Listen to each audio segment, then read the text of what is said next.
Hey guys, welcome to the next tutorial for ethical hacking and penetration testing via Kali Linux. So in the previous tutorial, I showed you as to how we can go ahead and gather information using Nmap if you are on the same gateway. And if you are not on the same gateway, then you can go ahead and use the DNS and the WHOIS methods to gather the IP addresses of any specific person. As of now, I'm assuming you are on the same gateway and you have the IP address the same way I told you last time.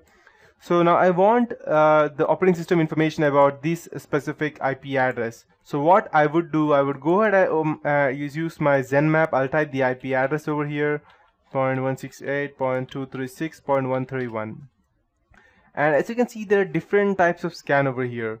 If you go down, if the operating system you are trying to get access to is related to a company, it's a big company and you're trying to get information about that, then I won't suggest intense scan or intense neither of these things. I would not suggest that. I'll just go ahead and ask you to do a regular scan or a slow and comprehensive scan so that you don't get detected. But I will be doing you all of these scans and I'll show you what is the difference between them and the different hops between them as to how we can go ahead and connect them, how many between routers were there in between, so that through which I need to go through to go ahead and get information about that. So I'll just do intense scan. It is doing a stealth scan.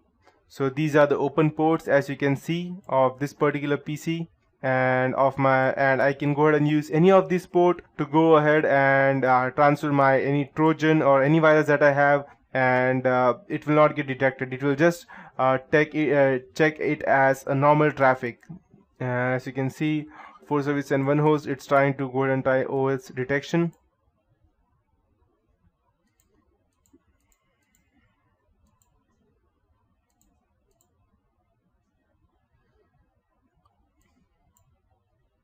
Can take quite a bit of time sometimes.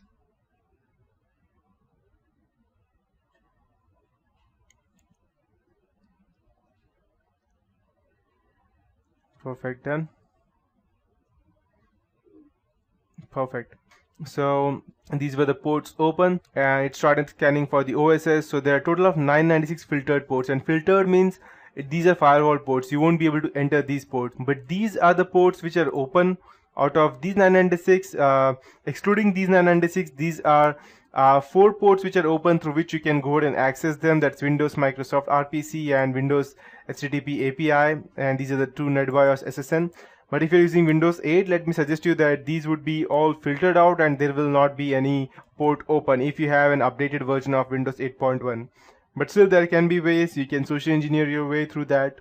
As you can see, the MAC address is of VMware. It's specifically showing that. If you don't know which company's MAC address this is, you can just copy it over here. And if it is related to a specific PC, then you can go over the internet and you can check.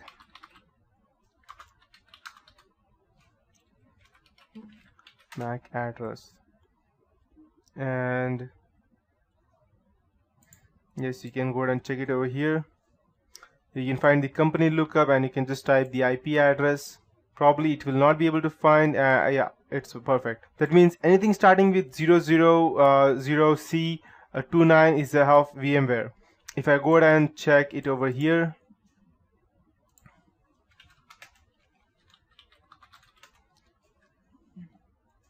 okay, yeah, I need to go down through system.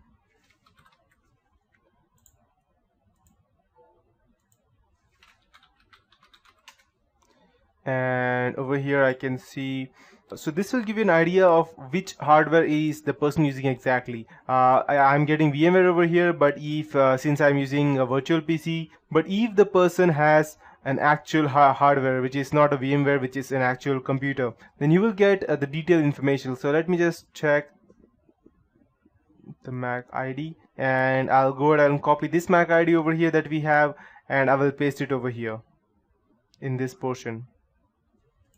So what I would do, I'll just cancel. I'll just go open over here and I'll check. I need to go ahead and check the MAC ID. So I believe we have the MAC ID over here. Okay, IPv6 address, perfect. We have the MAC ID. So I'll just type it over here, FC-AA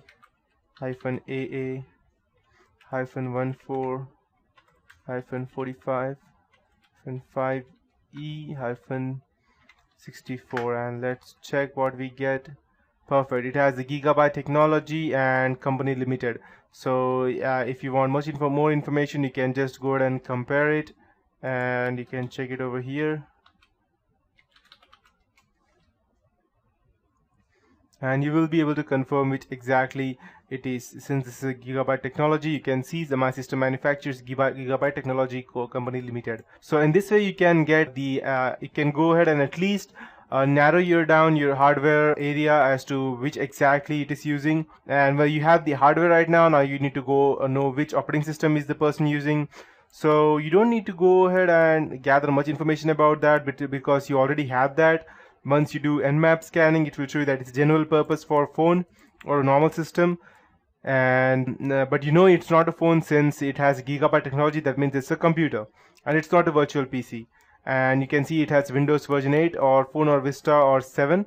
It can be either of these, but since it's using gigabyte technology, it cannot be Phone or Vista because no one uses Vista as of now, yes, frankly. So it will be a Windows 2008 server or a Windows 7. So but over here again, these are the things as you can see, but again it has narrowed it down a bit more, and it can be Windows 2000 R2 or Windows Phone, which is not. So I'll just cancel these things out.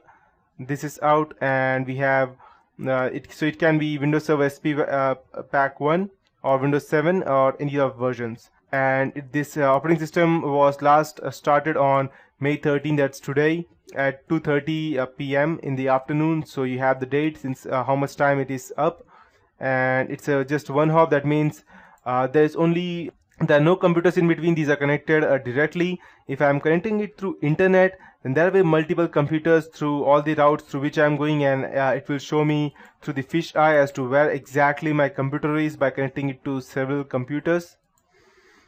And as you can see, we have the TCP sequence prediction, that is 263. That means we can easily go ahead and penetrate into that. Again, operating system is Windows, and we have all the information that we need. So the computer name was test user, since